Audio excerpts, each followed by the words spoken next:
salaamu ullaahi calaykum kulanti wacan wanaagsan khiyaartana daawanaysaay waxaad ku soo dhawaataan wararkii ugu dambeeyey kubadda cagta iyo xanta suuqa kala iibsiga qodobadan daawadayaal xilligan aan idinkugu hayo waxaa ka mid noqon doona waa kuma kabtanka cusub ee manchester united cristiano ronaldo mise dikhaya umuurtaasi sheekayaan daawadayaal idinkaga haya sadio mane oo isku qoray taariikhda xulka qaranka ee dalkaasi senegal juan mata oo doonaya inuu baaqi ku sii ahaado horyaalka waddanka ingiriiska arsenal iyo jesus sheeko cusub ayaan idinkaga hayaa abraham oo ku kaftamay inuu ku beeri karo naadigaasi liverpool wararka iyo kuwo kale ayaan daawadayaal eegi doonaa dhammaantood waxay u badan yihiin xilligan xanta suuqa kala iibsiga haddii ay tahay markii kugu horeysay fadlan subscribe sii shargarey barta youtube-ka iyo weliba facebookga aynu ku leenahay oo follow dheh idinkan waxaa idinku nahay u diyaar garooba wararkii ugu dambeeyey kubadda cagta ilawareedyo laga helayo horyaalka dalkaasi ingiriiska ayaa tilmaamaya in goolhaye david digaya uu yahay ninka sida weyn ugu dhow inuu noqdo hogaamiyaha ama kabtanka manchester united ee xilciyaareedka bilaabanaya wargeeska the sun ee laga leeyahay dalka ingiriiska ayaa sheegaya in macalin ten hag uu doonayo in uu ku farxi lahaa in ciyaartoyda ay markaasi xushaan cidda hogaaminaysa markaa tababarka kooxda lagu soo laabto bishaan goolhayahan ayaa la tilmaamaya in isagu uu yahay midka ronaldo kaga sareeya hogaaminta ama xerashada kabtannimada manchester united tani micnaheedu ma aha in lagu fallaagoobayo harry maguire laakiin waxa ay tahay ixtiraam loo muujinayo goolhayahan kaasoo qayb ka ahaa aayihii wanaagsanaa ee manchester united taa oo keentay in booska haatan ay ku jiraan ay ku dhammaystaan xilli ciyaareedkan oo ay imaanayaan tartanka europa leaga waxaana warka intaasi uu ku daraya in ciyaartooy badan oo manchester united ay sidoo kale ay soo dhoweynayaan fikradda ah in digaya markaasi loo dhiibo calaamada kabtannimada ee qalcadaasi old trafford mustaqbalka esco weli calaamad su-aal ayaa dul saaran xilli garafka uu ku dhuftay dalabyo uu ka helay horyaalka waddanka talyaaniga isla gudaha dalkaasi spain ayaa la tilmaamaya in laacibka uu doonayo in baaqi uu ku sii ahaado sida wargeeska sport ee spain ka soo baxa haatan uu qorayo horyaalka dalkaasi spain dhowr koox ayaa ka baadigoobaya laacibkan waxaana ka mid ah sevilia iyo weliba real betis oo ay sii dheer tahay valencia waxaa la xusayaa in laacibkani go-aanka kama dambaysta mustaqbalkiisa uu qaadan doono toddobaadkan xilli horyaalka dalka ingiriiska sidoo kalena looga gacan haatinayo 9 sano ka hor ayuu ku biiray real madrid xagaagan ayuu ka tegay waqtigaasi 30 milyan oo lacagta yuroga 2013 waxa uu kaga soo wareegay naadigaasi malaga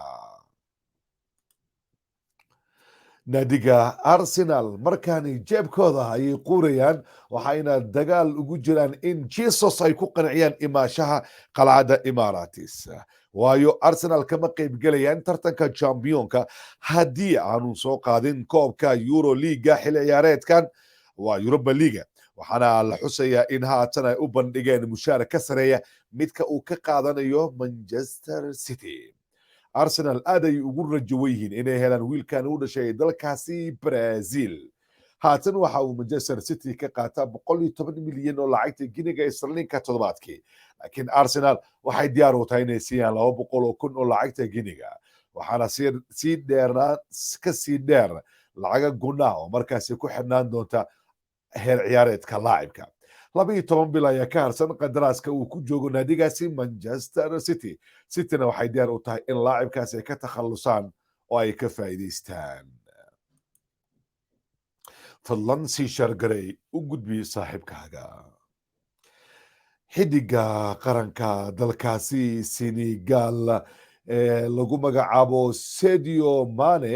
ayaa la tilmaamaya in markaasi taariikhda qaranka uu isku qoray kadib markii qarankiisa uu xalayta u dhaliyey 3 ley kulan ay la ciyaarayeen qaranka kale ee lagu magacaabo benin waxaana laacibka haatan uu noqday xidiga ugu gooldhalinta badan ama gooldhaliyaha ugu weyn ee qaranka dalkaasi Senegal waxaana laacibkani umuurtana imaanaysaa xilli mustaqbalkiisa calama su-aal ay dul saaran tahay 32 gool ayuu qaranka dalkaasi u dhaliyey waxaana sidaas uu ku jibi rikoor u yiilay xidig hore lagu magacaabo Henry Camara dabcan qaranka dalkaasi Senegal kulamada kale soo socda laacibkan haddii uu goolal u dhaliyo oo sarareebka koobka qaramada Afrika kulamada loogu soo ay ciyaarayaan waxaa macquul ah in laacibkani rikooro cusub markaasi uu dhigto وهجاج ولي وركي وجود بي كوبا عقتا يداون سان طبعا حدقة لو مقعبو كنابري باير مونخ لاعب كاسي وبحيا سيدا موقنيسا مربى كوح ايا للا حريرين يا اورادينيسا وعن هاتن ورر صوبحيا اي تلماميان ان اللاعب كاسي وصوغلي رادار كناديغاسي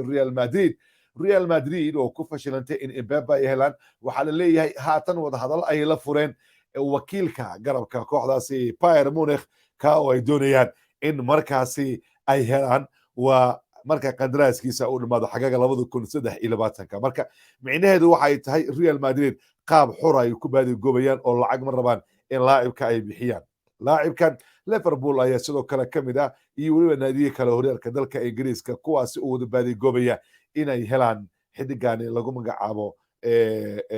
Canabry sidoo kale Paris Saint-Germain dalkaasi Faransiiska ayaa aad u doonaysa waliba laacibka waxay u bandhigeen in markaasi mushaar fiican uu ka qaadan doono Real Madrid waxay hore u tilmaantay in xidigaasi uu noqon doono mid ay ku xoojiyaan ay ka dhigaan weeryahanka bugta ah haddii ay helaan marka Paris Saint-Germain oo meesha ku jirtana wax waliba way qasi karaan Juan Mata oo ka howlelay Manchester United waxa uu doonayay inuu baaqi ku sii ahaado horyaalka dalka Ingiriiska tani markii uu ku biiray United 2014 235 kulan waa 285 kulan ayuu ciyaaray konton iyo kow goolna waa uu dhaliyay waxaana haatan laacibka uu doonaya in baaqi uu ku ahaado horyaalka dalkaasi Ingiriiska inkastoo kooxo kala duwan ay banaanka ka doonayaan waxaana leeyahay laacibkani dabcan Newcastle United ayaa laga yaabaa markaasi in uu tago wargeyska Times ee laga leeyahay dalkaasi Ingiriiska waxa uu qoray in laacibka uu iska diiday koobiritaanka nadiga Juventus isla markaana uu doorbidayo inuu sii joogo isla gudaha Ingiriiska laakiin lama huba in go'aankaasi uu noqon doono mid dhaba Chelsea waxay laba jibaaraysaa wada xaajoodka ay kula jiraan Dembele waxa la leeyahay qaab xor ah ayaa rabaan inay ku helaan laacibkaasi dhaawacyada mar waliba u nugul Barcelona waa ay doonaysaa inay ka takhalusaan wargeyska Dasan waxa uu qorayaa in Dembele haatan qudhiisa uu doorbidayo inuu ku biiro naadigaasi Chelsea laacibkan dhinacyo badan oo horyaalka Ingiriiska iyo kooxo kale ay wada baadi goobaya laakiin weli mustaqbalkiisa ma kala cadda وهاجاك داود الورقه كلا ugu weyn waxa kamid ah Manchester United waa ay diidan tahay markaasi inay bixiyaan 36 milyan oo Ajax ay dul dhigteen xidigooda Timber lagu magacaabo marka Manchester United waxay sugaysaa in qiimaha hoos loo dhigo laacibka wuxuu rabaa United laakiin Ajax ayaa wax qasaysa Antonio Conte macalinka Tottenham waxa uu ka fikirayaa dalab uu ka geeyo Lukaku oo uu doonayo in markaasi kooxda Tottenham uu keeno qaab amaah ayna ka fikirayaan laakiin Chelsea xitaa da amaah looga qaadanayo laacibkaasi lacag badan ayuu ku rabaan xidiga weerarka lagu magacaabo Tammy Abraham Rome waxa uu sheegay in Liverpool uu markaasi uu ku biiri doono xagaagan saaxiibadiisa qaranka dalkaasi Ingiriiska gaar ahaan xidiga Alexander Arnold ayuu kula kaftamay in markaasi uu ciyaari doono Liverpool wuxuu yiri waxaan is arki doonaa xil ciyaareedka dambe oo aan imaanaya kooxdaasi lagu magacaabo Liverpool laacibkan dabcan xil ciyaareedkii la soo dhaafay ayuu ka howleelay Chelsea bandhigiisa ma xuma marka waxaan fiirin doonaa daawadayaal wararkayga kale ugu waaweyn suuqa kala iibsiga xiliyadan waxaa ka mid ah dabcan haddii aan sii fiiriyo dibala dabcan real madrid iyo barcelona, manchester united iyo city ayaa wada baadigobaya laakiin laacibka waxaa laleeyahay wuxuu doorbidaya inuu ku biro naadiga kale ee inter milan. real madrid maanta ayaa go-aan ay ka gaari doontaa wadahadalka ay kula jirto naadiga monaco ay ku doonayso xidiga orele lagu magacaabo kaas ay u dhow yihiin. arsenalna rabitaan ay u muujinayaan alvaro morata kaas oo markaasi isna doonaya in